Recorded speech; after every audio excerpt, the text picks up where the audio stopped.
G'day, my name's Alan Gamble. Welcome to another episode of Aussie Box Office Charts. Weekend 29, let's dive in with a fairly boring weekend. First the top 5, then we'll move on to 6 through 10. Might look very similar to last week as there are 0 changes this week. In new placements, no movement at all. What was in 1st, 2nd, 3rd and 4th and 5th last week is in those same positions this week. So we have weekend 2 of Superman at number 1 with $5.5 million, dropping just 32% for a current total of $16.8 million. Jurassic World Rebirth with another $3.8 million in its 3rd week, dropping 37% for a current total of $25.5 million. F1 the movie sits at 3rd with another $2.1 million, its 4th week in release, dropping 27% for a current total of $23.5 million. How to Train Your Dragon sits at number 4 with another $1.7 million, its 6th week of release, dropping 29% for a current total of $28.4 million. And at number 5, rounding out the top 5, Smurfs takes another $1 million in its 3rd week of release, dropping just 20% for a current total of $5.1 million. Moving on to 6 through 10, at number 6 we have I Know What You Did Last Summer, the reboot, bringing in $1 million for a current total of 1.1.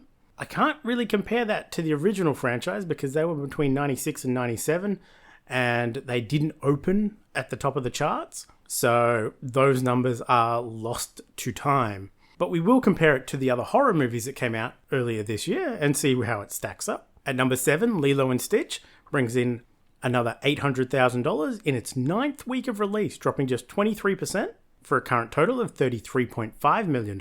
Elio at number 8 with another $622,000 in week 5, dropping just 22% for a current total of $5.3 million. 28 years later, takes a bit of a stumble in week 5, dropping 47%, bringing in another $200,000 for a current total of $6.8 million. And Sarbala Ji, a Punjabi language film out of India that sounds like a bit of an action comedy, takes in number 10th spot with $197,000 in its opening week. So let's take a look at those top horror openings so far this year.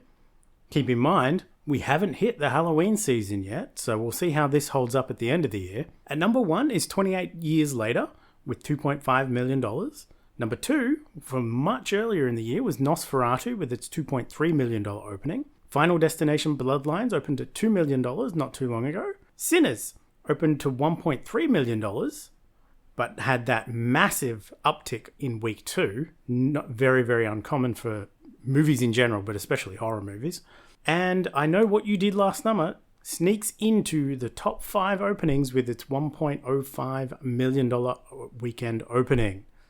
Now that does beat out a number of other horror movies that did worse. Megan 2.0, Until Dawn, The Monkey.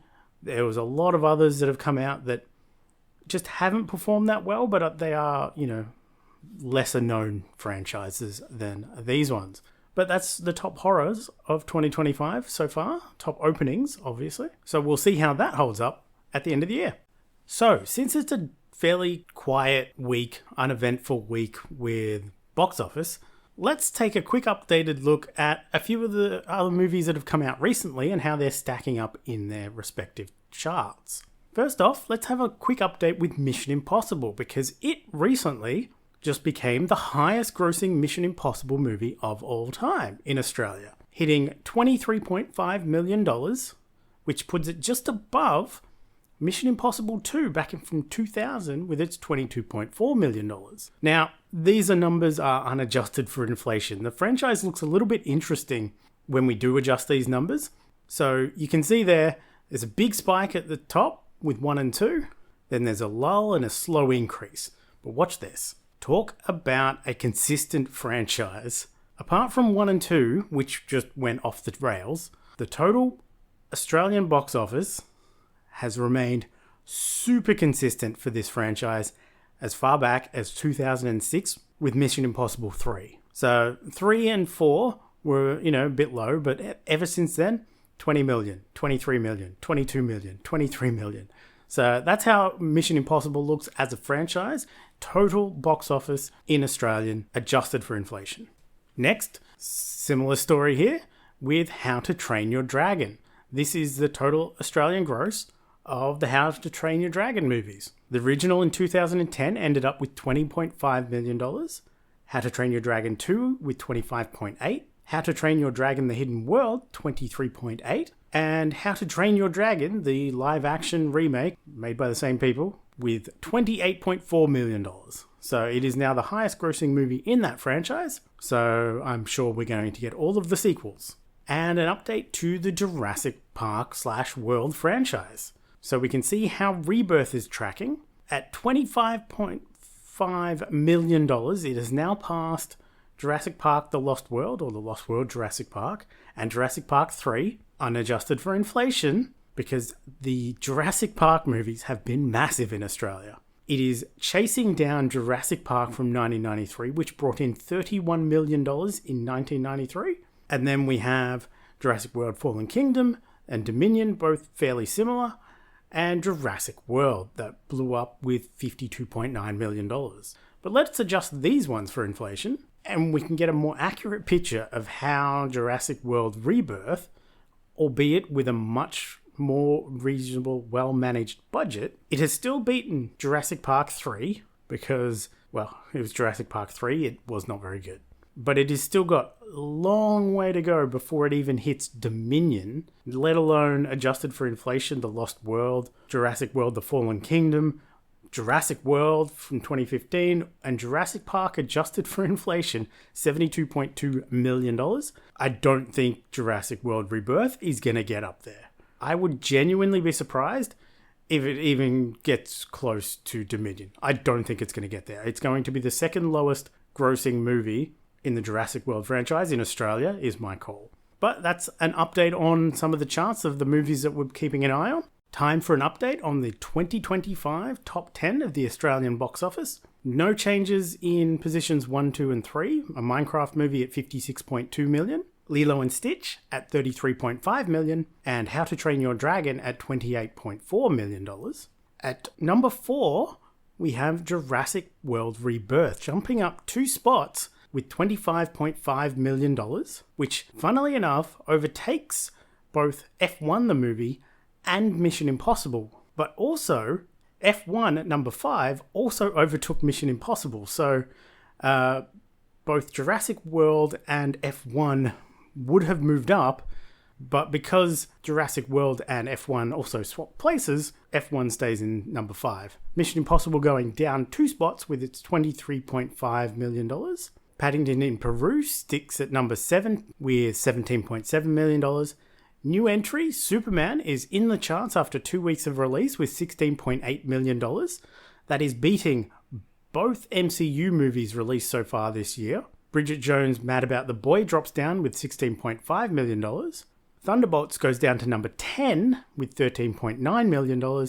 And Captain America Brave New World is knocked out of the chart. Effectively, Captain America is knocked out of the chart by Superman. So I like that comic synergy right there. But not good news for Marvel, but Marvel does have Fantastic Four coming up this week. So we will see how that one stacks up. The most anticipated Marvel movie of the year, for sure. And speaking of Fantastic Four, let's take a look at upcoming theatrical releases. 24th of July, wide release. Fantastic Four, First Steps. The third and final MCU movie for 2025. How will it stack up against the last two and in general? We will see. But this one is directed by Matt Shakman and starring Pedro Pascal, Vanessa Kirby, Joseph Quinn, and Eben Moss-Bachrach. We also have in wide release, for those people not after an MCU movie, 4 Letters of Love. If MCU movies are not your jam, we have this fantasy romance directed by Polly Steele and written by Neil Williams, starring Fionn O'Shea and Skelly Pierce Brosnan and Helen Bohem Carter. In limited release, so check your smaller and indie cinemas, we have The Lychee Road, a historical comedy out of China, which is about, and I'm serious here, a lowly official in the Tang Dynasty is tasked with bringing back fresh lychees from Lingnan, some 5,000 miles away, with the lychee being a perishable item that becomes tasteless in 3 days. Sounds amazing. We also have Harihara Veera Malu Part 1, Sword and Spirit, a Telugu language action movie out of India that was supposed to release several months ago that was delayed last minute. But if you were waiting for that one, it is here now, or this week. We also have Param Sundari, a Hindi language romantic comedy, also out of India. So if you're into Indian cinema, you're a little bit spoiled for choice this upcoming weekend. Over on streaming, the big one, Happy Gilmore 2, the new movie on the 25th of July, over on Netflix. Happy Gilmore 2, a long-awaited movie for a lot of people. Personally, I think Sandler is capable of some much better work, but he does know his audience. We also have Washington Black, a new miniseries over on Disney+, Hulu, but Disney+ in Australia, on the 23rd of July. A historical drama adventure about an 11-year-old who flees a plantation with the help of his eccentric inventor friend and his flying machine. On the 24th of July, also on Netflix, we have My Melody and Kuromi, a new Japanese miniseries from Japan, obviously, and you will know if it's your jam by just looking at the poster. If that looks like your jam, you're already sold on this. But that's what's upcoming this week.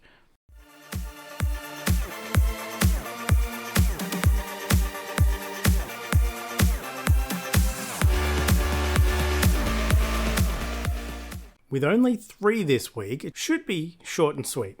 First up was Batman Hush from 2019, directed by Justin Copeland and starring Jason O'Mara, Jennifer Morrison and Murray Sterling. A fairly well-regarded modern animated Batman movie about a new secret villain that is outplaying Batman. A solid animated feature that was quite enjoyable and interesting. Next up was The Fall from 2006, directed by Tarsum Singh, starring Lee Pace, Katinza Untaru, and Jitu Verma. A multiple-layered story with the primary layer involving an injured stuntman with a number of vices telling an escapist story to another patient, a young girl. A movie that is now well regarded as an incredible visual display, and I have to agree, the cinematography and use of colour is incredible. It is absolutely phenomenal. And while some people criticize other elements of the story, I found it to be emotional and compelling, with more humour than I expected as well.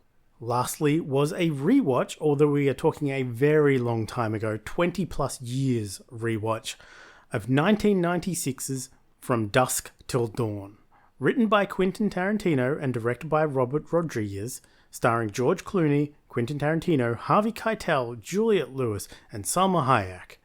About a pair of brothers on a crime spree that are fleeing to Mexico, only for things to take a bit of a turn when they finally reach their destination. A classic crime movie with a rewatch probably inspired by the recent Sinners in terms of setting up one movie and then pivoting into something else.